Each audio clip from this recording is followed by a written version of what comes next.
Happy Here Friday! we go. We're live, baby. Happy Friday. Ooh, It is that time. It is that day. Hump day? You were about to say hump day? I no. I said pumped, dude. Like ready to rock and Pumped. roll this thing. Yeah. All right, hit the intro, son. Let's get into it. Shut up and sit down. The Business Bros Podcast was created for you. Learn from the business professionals who come to share their stories.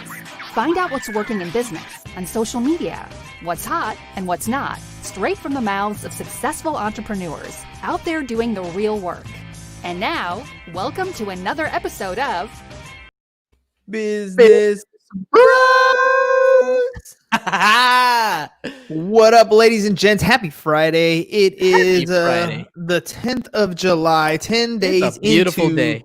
Q3, and we are rocking and rolling. Yeah. By the way, we're going to be talking about cutting out those people who are negative influences in your life, stuff like that.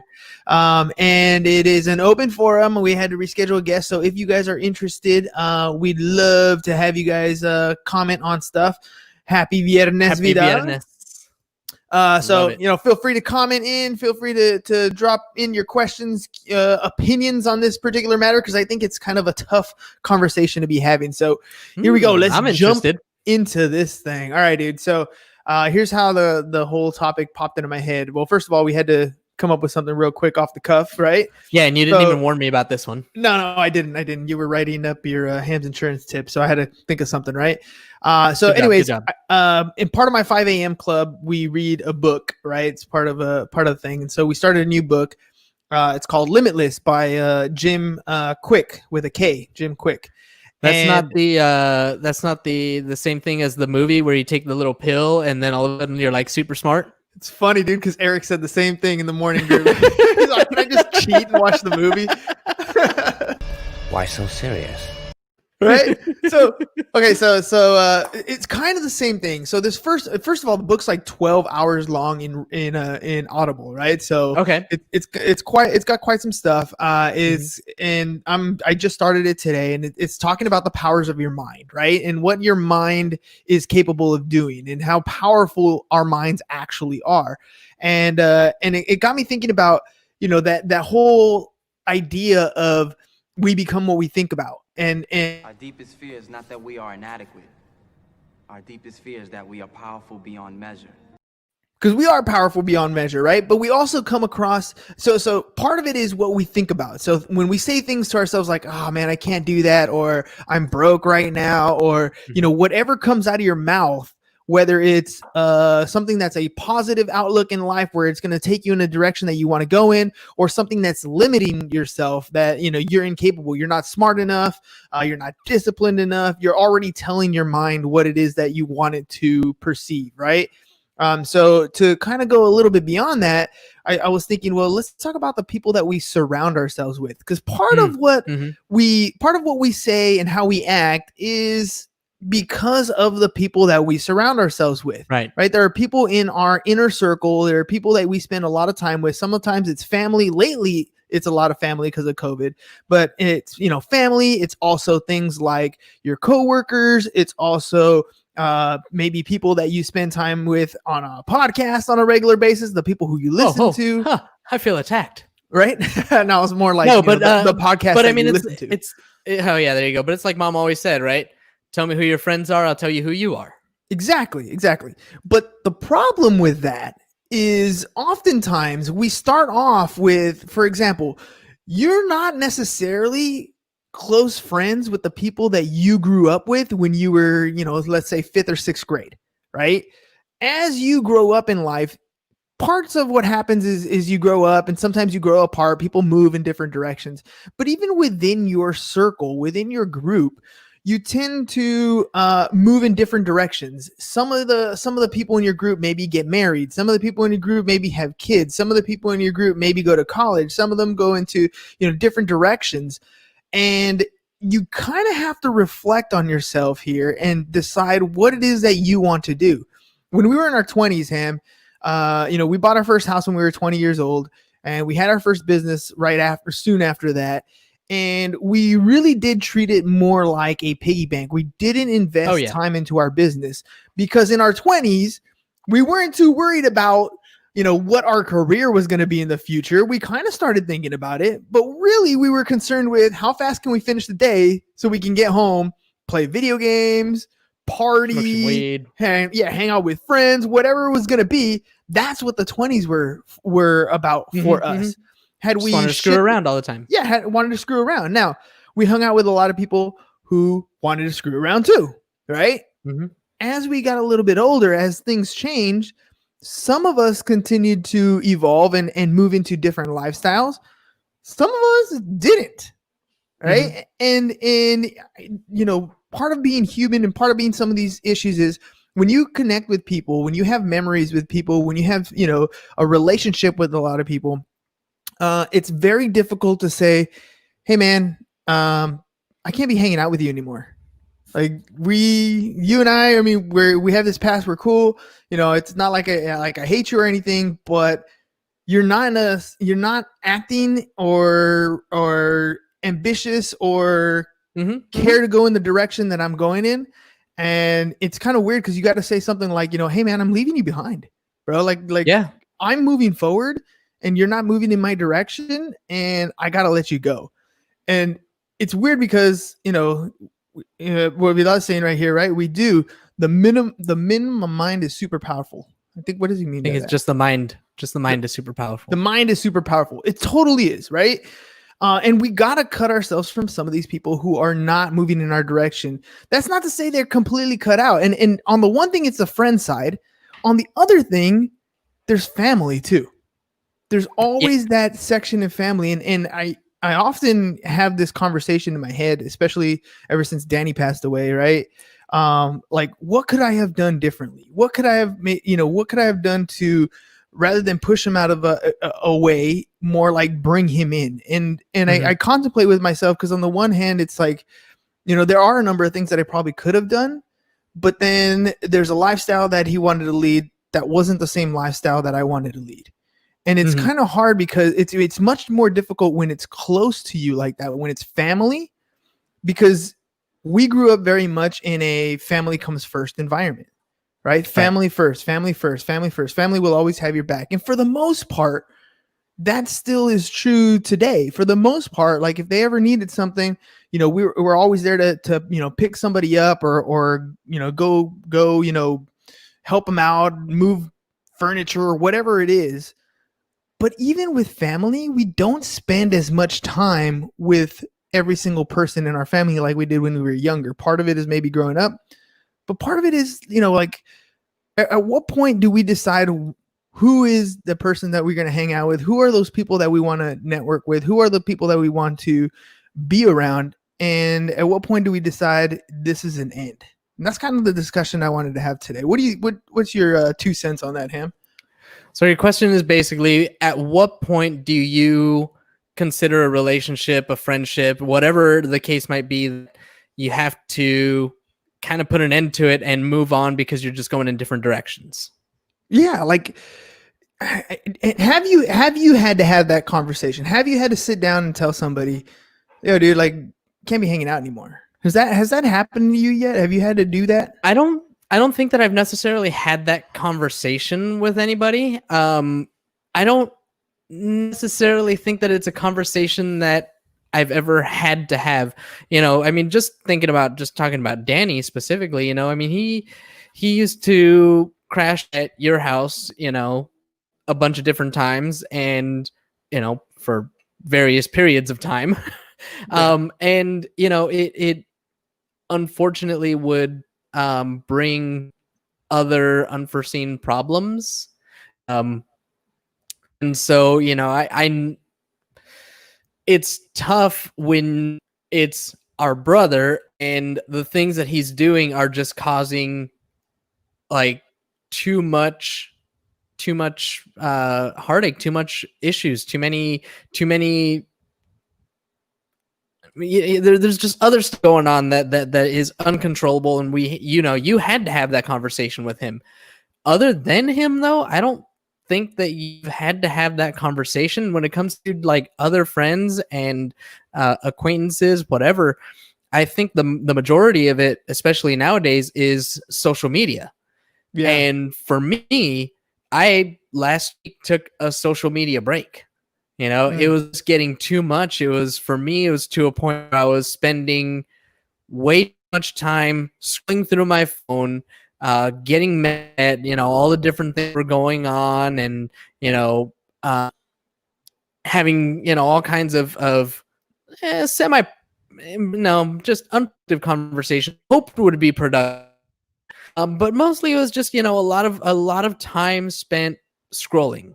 And You know what? I think I like what Vidal says right here, by the way. He says, yes, hate my cell phone, but God bless family. But right? Because there's always that huge but. And I think what you're talking about here, it can kind of go twofold, right? It can kind of go in the sense of when you are you know, focusing your time scrolling through your Instagram or your Facebook or your Twitter, whatever, and just letting it consume your time.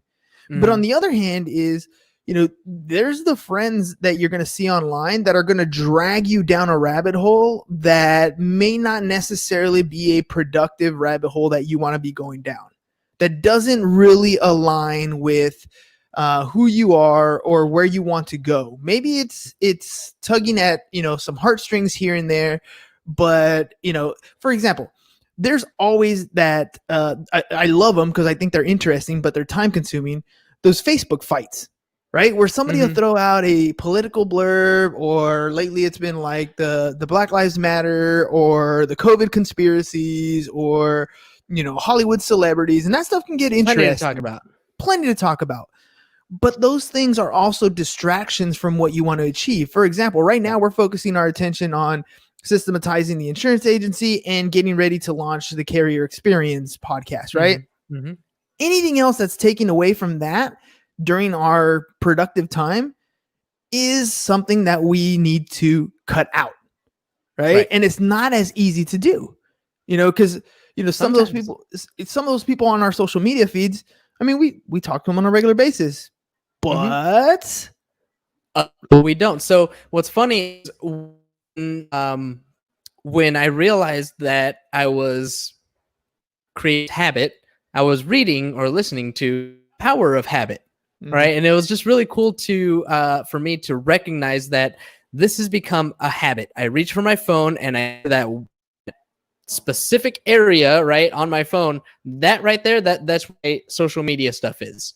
On this side, right? Open the phone and boom, it's right there. And I'm like twitching for it. I don't have my phone on me when I'm developing that habit. I don't have my phone on me. I reach for my phone, or if I have my phone on me, you know, or I turn it off. You know, it's like an extra thing that I have to do. So there's hi, possibly paper. So there's like these additional steps that break that habit loop. Yes. Yeah. And doesn't it feel almost like it's like an addiction, right? Like for some reason that's a habit. It's a habit, exactly right? What a habit is. It's an addiction to whatever's going on in that space. And when I was reading in the book in Limitless today, and they were talking about how we interact with social media and how it's actually making us not as smart. And they were talking about, for example, cab drivers in London, right? And they were doing studies on their brain, and they were saying basically that the way the brain operates is more like a muscle than like a hard drive. So a lot of us think of our brain like a hard drive. We're going to fill it with stuff, and maybe we stop paying attention to certain things or not go in a certain direction for fear of, you know, filling up the hard drive with a bunch of useless information, which I always thought of it that way personally.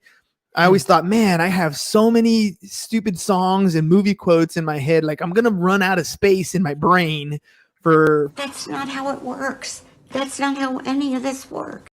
Right. And that's what I was thinking, right? I always thought of it as like a hard drive, but they're saying that it's more like a muscle. It's more like, you know, when we were kids growing up, I knew all my friends' phone numbers by heart. I could, you know, I knew you were in a 423, you were in a 575, you were in a 424, and I just had to remember the last four numbers. But the fact that I had to remember, I was using my brain, and my brain would essentially, you know, modify itself to keep more of that type of information. The more we use our memory, and the more we access certain memories, the stronger they become. And everything else that distracts us is pushing away from what it's doing. Every single brain, according to what they're saying, is like a snowflake. They're all different, and and our brain is being molded. Everybody a snowflake? Yeah, basically, right? But our brain is basically being molded to help us, do the best we can in our particular situations. And so back to the cab drivers, these cab drivers are driving down London streets all the time. And because they're constantly going, make a left here, make a right here, they're always knowing, where streets are, where they are in accordance to, location, and maybe even traffic times during the day. And so they're utilizing these memory parts of their brain over and over and over again. And so they tend to be able to have more of a long-term memory, more of a short-term memory even, because they use that part of their muscle all the time. Whereas the rest of us who turn to technology for a simple solution, like we want information, we go and we just Google it, right? Or we want a phone number, we just go to our contact list, or whatever it is, we turn to our technology as a handicap, and we're not utilizing those muscles the same way, right? And so making us dumber, essentially, right? However, it's just modifying our brain to be used differently, right? And so, in thinking about that, when we're cutting out people or we're cutting out certain aspects of our lives and trying to use our mind just a little bit more, trying to think about situations, doing a little bit more of a critical thinking. Think about like if you want to know what's going on in the world, what's the first thing you do? We hop on and try to find a solution to our answer through other people's opinions. We either hop on our social media feeds, we hop on the news channels, and we kind of, for the most part, take those words as what is happening. Right? We lose the sense of that critical thinking aspect of life. We don't question things anymore. We just kind of, and it's funny because we make it as a joke oftentimes, right? Well, it's on the internet, it's got to be true. But we're slowly getting to the point where that's actually the case for us in our own minds. We need a solution. We go to the internet and boom, it must be true because I found it online. Right. I mean, that's like so true. Dumber and lazy. Dumber. Dumber and lazier for sure. And that's kind of the issue, that's my main topic for today is what can I do as an individual? What am I doing in my normal day-to-day to help myself get out of some of these habits and put myself in a positive direction? And we're going to keep that thing going. I'm going to come back to that. But first,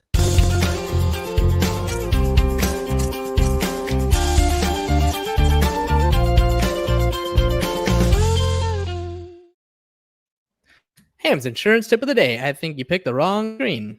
Oops, that was me. Whoopsie. It's supposed to be you. All right, well, today we're going to talk a little bit about income protection policy. I've talked a whole lot about everybody's cars and your home and your business and all this other stuff, but what I haven't touched on is, oh boy, that just sounds weird coming out now, but what I haven't talked about as much is you.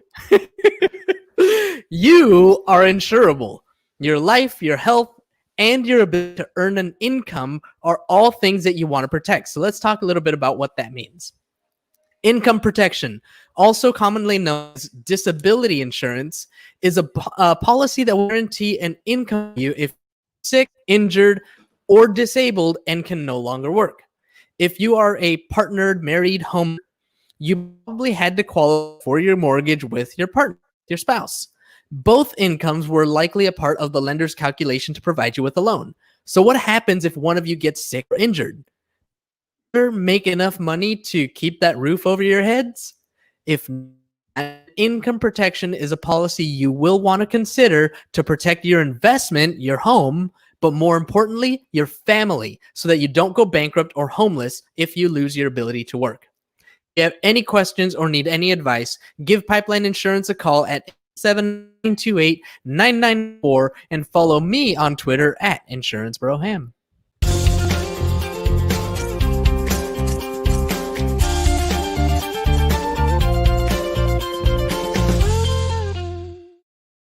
All right, then we're gonna have to check into your internet connection because ever since you moved, you get a little choppy. Really? Yeah. Not choppy on my end. I mean, it's choppy on. That's true. It's true. It's not choppy on your end. Well, I don't know. Let's see if anybody else who's if anybody wants to comment and let us know if it's choppy on your end, if it's me or if it's James being choppy, or if I'm just crazy and it's just something I see on my end. Appreciate it. All right. So strategies, dude. What types of strategies have you put into place when, as you're reading The Habit, for example, and you start to notice, oh, man, this is not a habit that is productive, that I don't want to continue to do. What do you do? What have you been doing to help you improve or change that habit or start a new habit? Just the one thing is to be able to notice it and identify it. Like, I think that's one of the biggest things. When you talk to someone who is in AA, for example, right? The first step is to admit that you have a problem. Mm-hmm. If you can admit that you have a problem, then you can go ahead and work on it. I think that's probably one of the biggest things is I was able to recognize it as a habit that I was forming and to quickly be able to curb it. So it's just a matter of saying, okay, well, I know the results that I'm getting if I continue to look at this. I mean, I was getting cranky in the mornings because I was looking at things that weren't positive. I was wasting a lot of time during the day, so I wasn't as productive. And, I was just not as attentive to the people around me. And, I could feel it. They could feel it. It just all kinds of things. And I was able, like I said, to identify where the source of that was.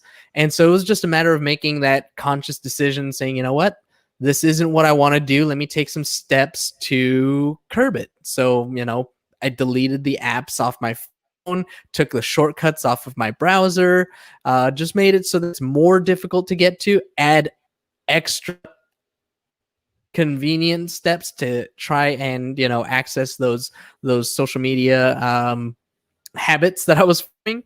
But there are other habits that might not be social media. Like, what kind of habit have you noticed about yourself that are detrimental or not as productive? So for me, lately, it's been my schedule. I still get up every morning at 4:20 every morning. I get myself ready and I go for my morning run and I do my push-ups, my sit-ups, that sort of stuff.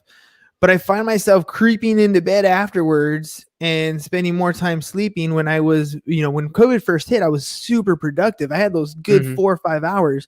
And one of the main reasons why I need that extra sleep is because I'm finding at the end of my day, my bedtime's getting later and later and later. It's going from, 9 o'clock to 10 o'clock to 11 o'clock, sometimes hitting, if I have a restless, night or whatever, I'm not falling asleep till midnight.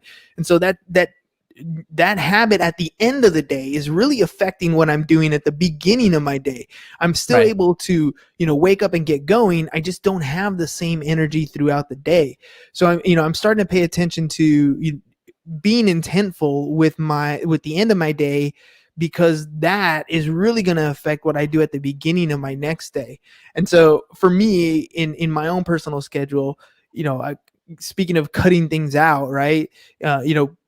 I find that because I'm spending more time in the evening doing stuff that like Netflix or whatever, and it takes away from my morning, that morning also takes away, I'm cutting out my own kids, my own spouse, because I'm not being as productive in the morning when they don't need me.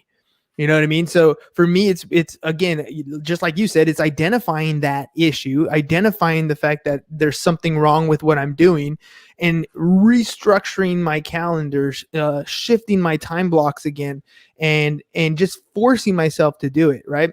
I love the idea of extreme ownership. Oh, love 100%. That book, yeah. Right? Jocko Wilkins.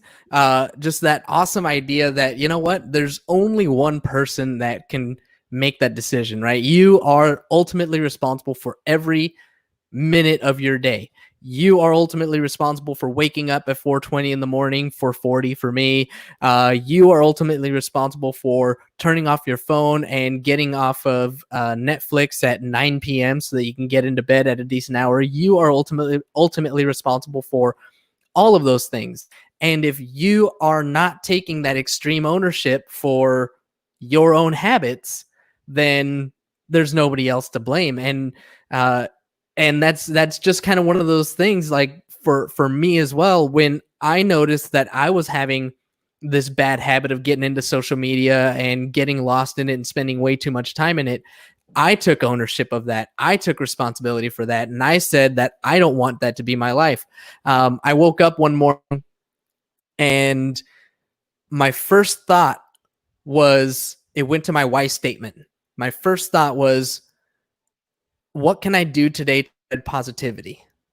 You had actually talked to me about, you had mentioned about positivity. You're like, I know, I'm just trying to be positive, trying to be positive, trying to be positive. And one morning I woke up and instead of reaching for the phone, that I had that thought just kind of hit me out of nowhere.